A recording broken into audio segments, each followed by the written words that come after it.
Hello, bonjour, bienvenue sur ma chaîne. Si tu es nouveau par ici, je m'appelle Sandrine. Si tu es un récidiviste, un habitué, welcome back. Je fais habituellement des vidéos sur tout ce qui concerne le skincare. Je suis pharmacienne et de ce fait, mon background me permet de te décoder un peu le skincare sur internet. Je vois bien que mes vidéos sur les ingrédients vous plaisent beaucoup. Donc je reviens avec une vidéo sur la vitamine C. Il y a à peu près déjà l'une de mes premières vidéos sur YouTube était sur la vitamine C. Et je dois avouer, c'est une vidéo qui a connu beaucoup de succès. Donc, feel free d'aller la regarder après celle-ci s'il y a des choses que je ne vais pas mentionner dans cette vidéo. Alors, c'est déjà dans nos habitudes d'utiliser les vitamines sur la peau.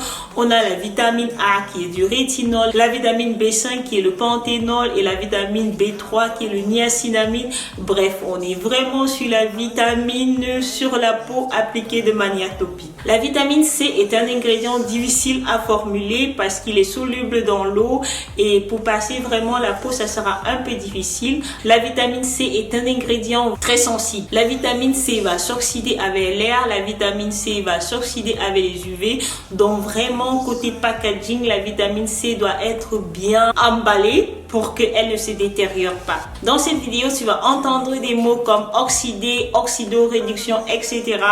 Ne t'embrouille pas avec tous ces mots. Oxyder veut simplement dire que la matière s'est détériorée et a pris une nouvelle forme qui n'est pas la forme la plus potente pour toi. Alors, la vitamine C de manière orale, prise de manière orale, va vraiment stimuler la production de collagène, va stimuler la réparation des vaisseaux et habituellement, la vitamine C est combinée avec le zinc. On va essayer de canaliser la vitamine C en ajoutant le zinc. Comme ça, la vitamine C ne va pas s'oxyder très facilement. Deuxième raison pour laquelle, c'est que le zinc va avoir un effet anti-inflammatoire. Donc, combiné avec la vitamine C, ça va vraiment être bien pour booster le système immunitaire.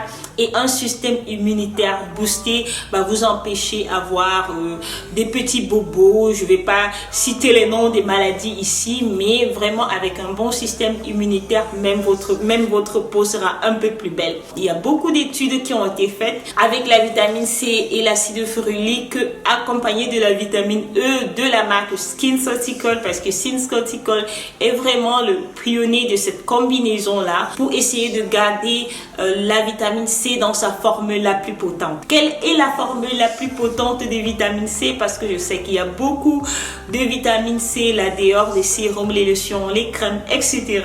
La formule la plus potente de vitamine C, ça sera la L-ascorbic acid ou alors la L-acide ascorbique. Pourquoi la L? Qu'est-ce que ça veut dire? Donc, vous allez simplement comprendre que vous avez la main gauche et la main droite. Et les deux vont être une image et l'image réflexe de l'autre. Alors, la main gauche va tourner dans le sens contraire d'une aiguille et la main droite va tourner dans le sens des aiguilles d'une montre.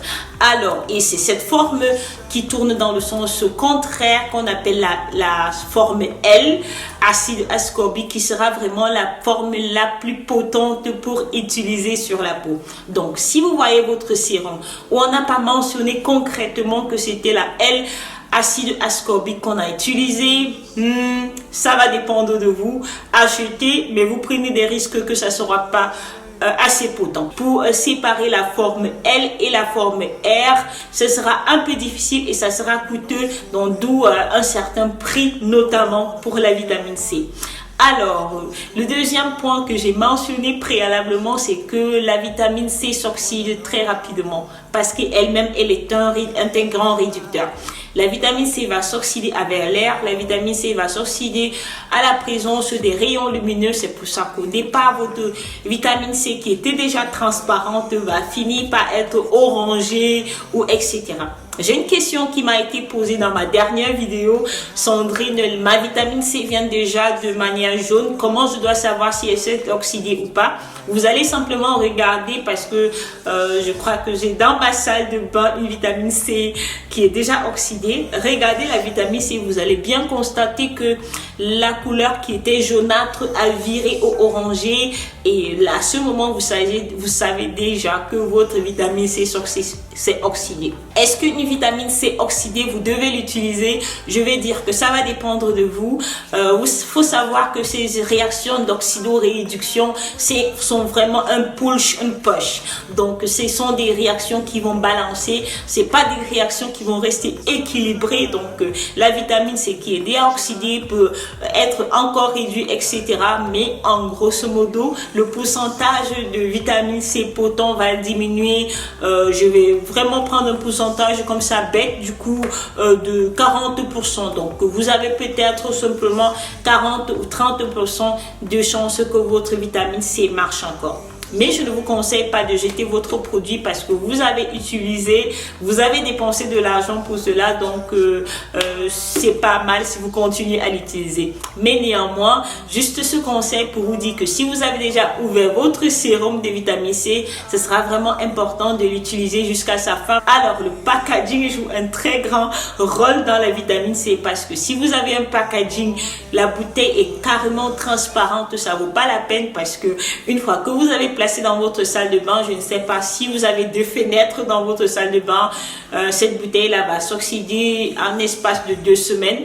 Donc moi je vous conseille vraiment pas de prendre une vitamine C qui est dans un flacon transparent, seulement si vous allez l'utiliser juste 1 semaine et c'est tout. Le flacon doit être UV imperméable et aussi doit vraiment être sous forme de pompe. Moi je trouve que vraiment la meilleure formulation, le meilleur packaging est sous forme de pompe parce qu'on va empêcher l'air d'entrer en grande quantité dans le flacon. Mais si vous avez une forme de pipette comme la vitamine C de SkinCeuticals que j'aime beaucoup, malheureusement elle vient sous forme de pipette et je trouve que c'est décevant pour la marque, pour toutes ces études que la marque a faites pour être pionnier de cette formulation de la vitamine C, E et l'acide ferulique. Je trouve que c'est décevant de la marque d'avoir encore une forme de pipe. Alors SkinCeuticals, si tu vois cette vidéo, moi je te conseillerais de changer ton packaging, ce sera encore plus plausible comme ça. La vitamine C peut être un peu irritant pour la peau, ça a juste à voir avec 2 aspects. Le premier aspect étant le pH. Le pH est le potentiel d'hydrogène qui nous dit si une solution est acide ou une solution est neutre ou alors la solution est basique. Plus le pH sera bas, le potentiel d'hydrogène sera bas, cette solution sera acide, et plus le potentiel d'hydrogène sera haut, cette solution sera marketisée neutre, c'est dans les 7. Dépassé 7, on est déjà en train d'aller sur le quota basique. Alors, la vitamine C, c'est une solution acide dont le potentiel d'hydrogène sera autour de 3 et 4. Donc, c'est pour cette raison-là que vous avez parfois, si votre barrière cutanée est abîmée ou irritée, vous allez avoir des sensations de chaleur et des sensations de picotement sur la peau. Honnêtement, si vous avez des sensations de brûlure, moi, je vais vous demander d'arrêter et de prendre soin de vraiment d'abord nourrir votre barrière lipidique, de la réparer d'abord et ensuite à introduire d'autres ingrédients dans votre routine. Le deuxième facteur étant la vitamine C, et va vraiment être un grand réducteur. C'est pour ça qu'il va interagir avec les cosmétiques que vous allez ajouter.